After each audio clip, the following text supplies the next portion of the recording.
Hello Tally and Cat fans, welcome back to another video. Today we're going to be reading chapter 11 out of Harry Potter and the Philosopher's Stone. So this is a very good chapter and I hope you like it. So without much further ado, let's get started. Quidditch. As they entered November, the weather turned very cold. The mountains around the school became icy gray and the lake like chilled steel. Every morning the ground was covered in frost. Hagrid could be seen from the upstairs window defrosting the broomsticks on the Quidditch field, bundled up in a long moleskin overcoat, rabbit fur gloves, and enormous beaverskin boots. The Quidditch seasons had begun. On Saturday, Harry would have been playing his first match after weeks of training, Gryffindor versus Slytherin. If Gryffindor won, they would move up to the second place in the house championship. Hardly anyone had seen Harry play because Wood had decided that, as their secret weapon, Harry should be kept, secret. But the news that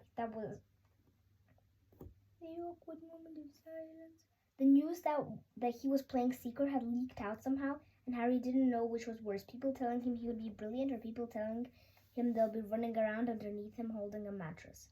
It was really lucky that Harry now had Hermione as a friend. He didn't know he'd gotten through all his homework without her, and that was all the last minute Quidditch practice Wood was making them do. So she had also lent him Quidditch Through the Ages, which turned out to be a very interesting read. Harry learned that there were 700 ways of committing a Quidditch foul, and that all of them happened during the World Cup match in 1473.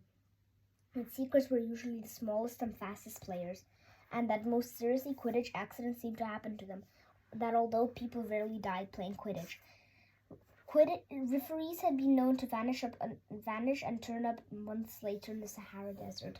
Hermione had become a bit more relaxed about breaking rules since Harry and Ron had saved her from the mountain troll, and she was much nicer for it.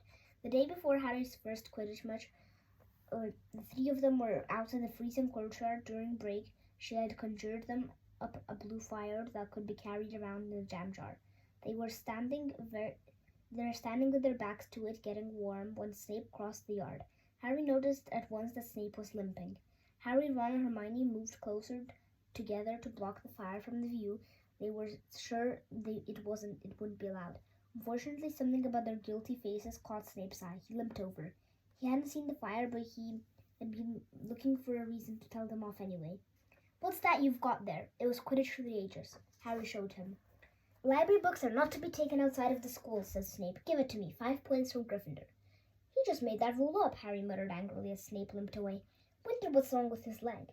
"Dunno, I hope it's really hurting him," said Ron bitterly. The Gryffindor common room was noisy that evening. Harry, Ron, and Hermione sat together next to the window. Hermione was checking Harry and Ron's charms homework for them. She would never let them copy. How will you learn? But by asking her to read it through, they got the right answers anyway. Harry felt restless. He wanted Quidditch Through the Ages back to take his mind off the nerves about tomorrow.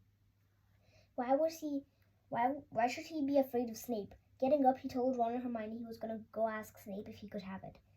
"Better you than me," they said together, but Harry had an idea that Snape wouldn't refuse it, and with the other teachers listening. He made his way down to the staff room and knocked. There was no answer. He knocked again. Nothing. Perhaps Snape had left a book in there. It was worth a try. He pushed the door ajar and peered inside. Then a horrible scene met his eyes. Snape and Filch were inside, alone. Snape was holding his robes above his knees. One of his legs was bloody and mangled. Filch was handing Snape bandages. "Blasted thing," Snape was saying.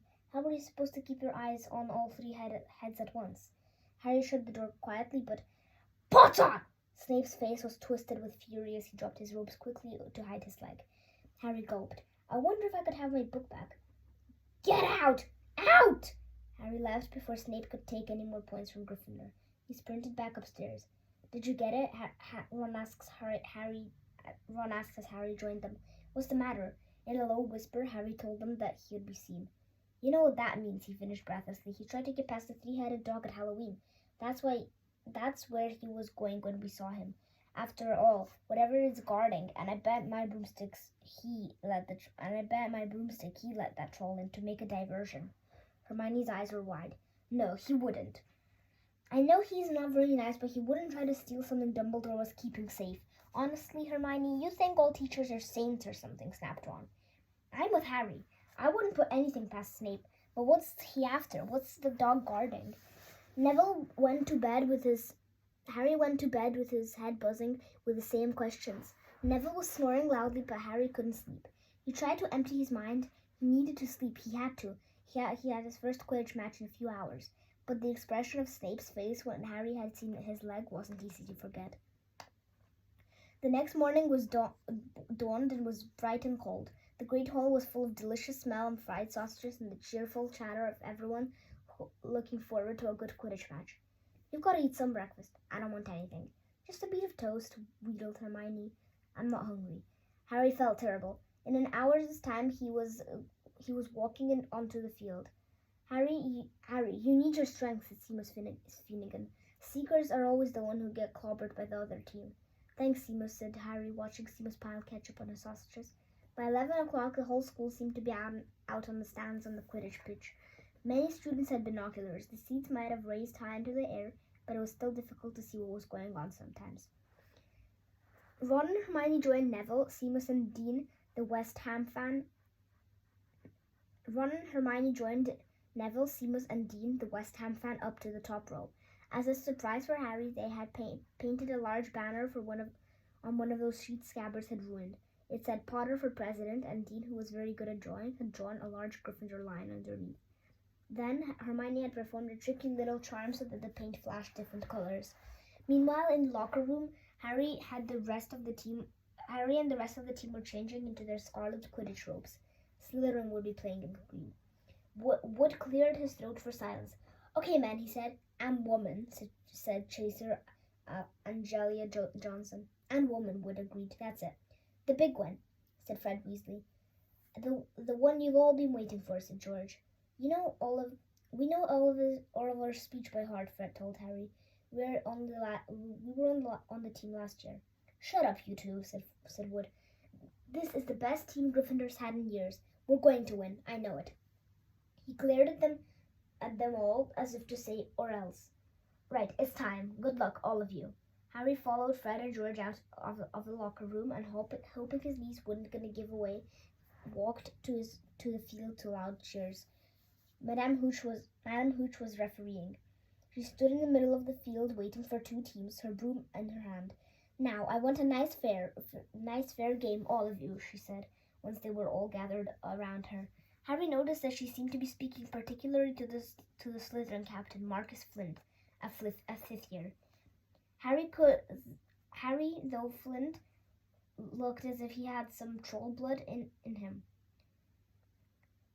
Out of the corner of his eye, he saw the fluttering banner high above, flashing Potter for president over the crowd. His heart skipped. He felt braver. Mount your brooms, please. Harry clambered onto his Nimbus 2000. Madame Hooch gave a loud blast on her silver whistle. 15 brooms rose high into the air. They were off. And the quaffle is taken immediately by Angelia Johnson of Gryffindor. What an excellent chaser girl that is. And rather attractive, too. Jordan! Sorry, Professor. The Weasley twins' friend Lee Jordan was doing the commentary for the match, closely watched by Professor McGonagall. And she's really belting along up there. A neat pass to Alicia Spinnet, a good find of Oliver Woods. Last year only a reverse back to Johnson, and no, the Slytherins had taken the quaffle. Slytherin Captain Marcus Flint gains the quaffle, and off he goes. Flint flying like an eagle up there. He's going to Snow, stopped by the excellent move of the Gryffindor keeper Wood, and the Gryffindors take the quaffle.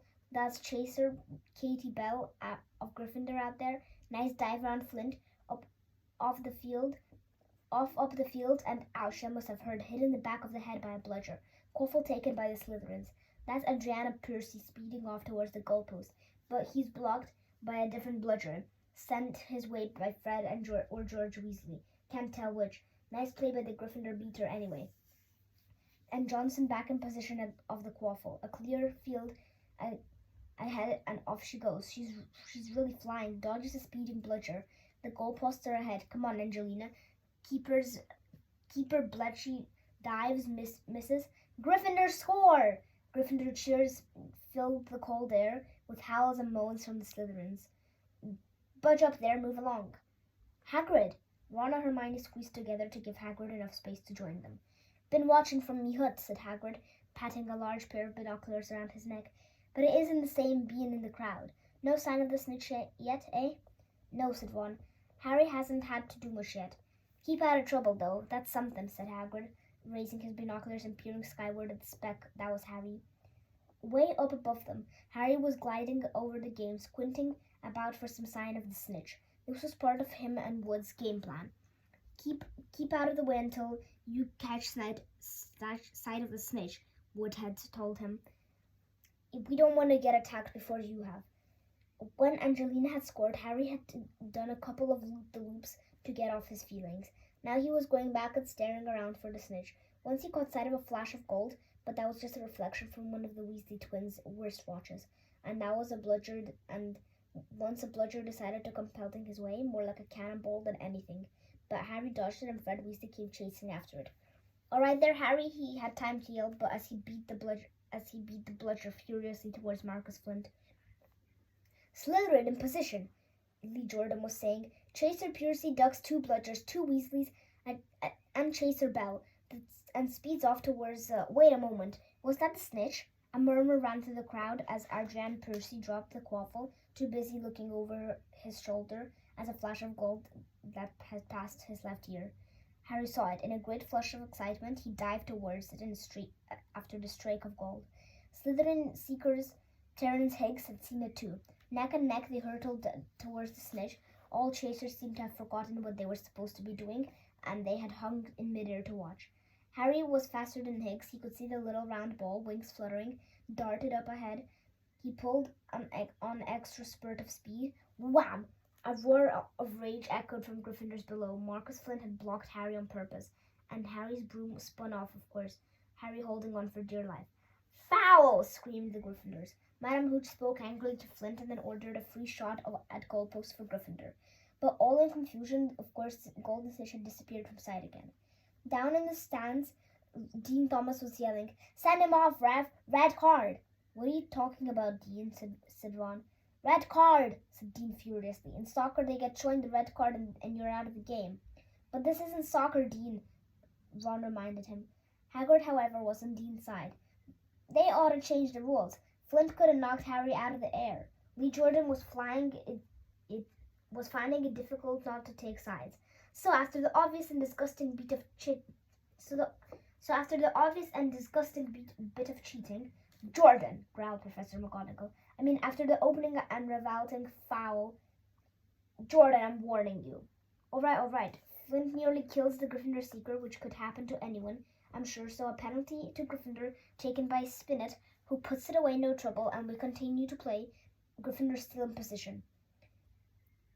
It was as Harry dodged another bludger when spinning dangerously past his head that it happened. His broom gave a sudden frightened lurch. For a split second he thought he was going to fall. He gripped the broom tightly with both hands and knees. He never felt anything like that. It happened again, as though the broom was trying to buck him off. But Nimbus 2000s never did not suddenly decide to buck their riders off. Harry tried to turn back towards the Gryffindor goalpost. He had himself a mind to ask. Wood could call time out, and then he realized that his broom was completely out of control. He couldn't turn it. He couldn't direct it at all. It was zigzagging through the air, and now everyone making violent swishing movements had almost unseated him. Lee was still commenting. Slytherin in possession. Flint with the quaffle. Passes Spinnet. Passes Bell. Hit hard in the face by a bludger. Hope it broke his nose. Only joking, Professor. Slytherin score. Oh no. The Slytherins were cheering. Nobody seemed to have noticed that Harry's broom had been behaving strangely. It was carrying him slowly higher and away from the game, jerking and twitching as it went. "Don't know what Harry thinks he's doing," Hagrid mumbled. He stared through his binoculars. "If I didn't know better, I'd say he's lost control of the broom, but he can't have." Suddenly, people were pointing up at Harry all over the stands. His broom had started to roll over and over with him only just managing to hold on. When the whole crowd gasped. Harry's broom had given a wild jerk and Harry swung off it. He was now dangling from it, holding with only one hand. "Did something happen to it when Flint blocked him?" Seamus whispered. Can't have, Hagrid said, his voice shaking. Can't nothing interfere with a broomstick except for powerful dark magic. No kid could do that with a Nimbus 2000. At these words, Hermione seized Hagrid's binoculars, but instead of looking up at Harry, she stared down frantically at the crowd. What are you doing? Moaned Ron, grey-faced. Knew it, Hermione gasped. Snape, look. Ron grabbed the binoculars. Snape was in the middle of the stands opposite them. He had his eyes fixed on Harry, and he was muttering nonstop under his breath. He's doing something, jinxing the broom, said Hermione. What shall we do? Leave it to me. Before Ron could say another word, Hermione had disappeared. Ron turned the binoculars back on Harry. His broom was vibrating so hard it was almost impossible for him to hang on for much longer. The whole crowd was on its feet, watching terrified as the Weasleys flew up and tried to pull Harry safely onto one of their brooms, but it was no good. Every time they got near him, the broom would jump higher still. They dropped lower and circled beneath him, obviously hoping to catch him if he fell. Marcus Flynn seized the quaffle and scored 5 times without anyone noticing. Come on, Hermione, Ron muttered desperately. Hermione had fought her way across the stand where Snape stood and now was racing along the row behind him. She didn't even stop to say sorry as she knocked over Professor Quirrell headfirst into the row in front. Reaching Snape, she crouched down, pulled out her wand, and whispered a few well-chosen words. Bright blue flames shot from her wand onto the hem of Snape's robes. It took perhaps 30 seconds for Snape to realize that he was on fire. A sudden yelp told her she had done her job. Scooping the fire off of him into a little jar in his pocket, she scrambled back along the row. Snape would have known what had happened. It was enough. Up in the air, Harry was suddenly able to clamber back on his broom. Neville, look! You can look, Ron said. Neville had been sobbing into Hagrid's jacket for the last 5 minutes. Harry was speeding off towards the ground when the crowd saw him clap his hands to his mouth as though he'd be sick. He hit the field on all fours, coughed, and something golden fell into his hand. I've got the snitch, he shouted, waving it above his head, and the game ended in complete confusion. He didn't catch it. He nearly swallowed it, Flint said, howling 20 minutes later, but it made no difference. Harry hadn't broken any rules, and Lee Jordan was still happy shouting the results. Gryffindor had won by 170 points next to 60. Harry heard none of this, though he was being made a cup of strong tea back in Hagrid's hut with Ron and Harry and Hermione. It was Snape, Ron was explaining. Hermione and I saw him. He was cursing your broomstick, muttering. He wouldn't take his eyes off you. Rubbish, said Hagrid, who hadn't heard a word of what had gone next to him on the stands. Why would Snape do something like that? Harry, Ron, and Hermione looked at one another, wondering what to tell him. Harry decided to tell the truth. I found out something about him, he told Hagrid. He tried to get past that 3-headed dog on Halloween. It bit him. He was trying to steal whatever it's guarding. Hagrid dropped the teapot. How do you know about Fluffy? He said. Fluffy? Yeah, he's mine. Bought him off a Greek chappie I met in the pub last year. I lent him to Dumbledore to guard the... Yes, said Harry eagerly. Now, don't ask me any more, said Hagrid gruffly. That's top secret, that is. But Snape's trying to steal it. Rubbish, said Hagrid again. Snape's a Hogwarts teacher. He'd do nothing of the sort. Then why did he try to kill Harry? Cried Hermione. The afternoon's events centrally seemed to have changed her mind about Snape. I know a jinx when I see one, Hagrid. I've read all about them. You've got to keep eye contact, and Snape wasn't blinking at all. I saw him. I'm telling you, you're wrong, said Hagrid hotly. I don't know why Harry's broom acted like that, but Snape wouldn't try and kill a student. Now listen to me, all 3 of you. You're meddling in things that don't concern you. It's dangerous. You forget the dog and you forget what it's guarding. That's between Professor Dumbledore and Nicholas Flamel. Aha, said Harry. So there's someone called Nicholas Flamel involved, is there? Hagrid looked furious with himself. Well, that's chapter 11 done, my Italian cat friends. So I hope you enjoyed this chapter and have a good day, all of you. Bye.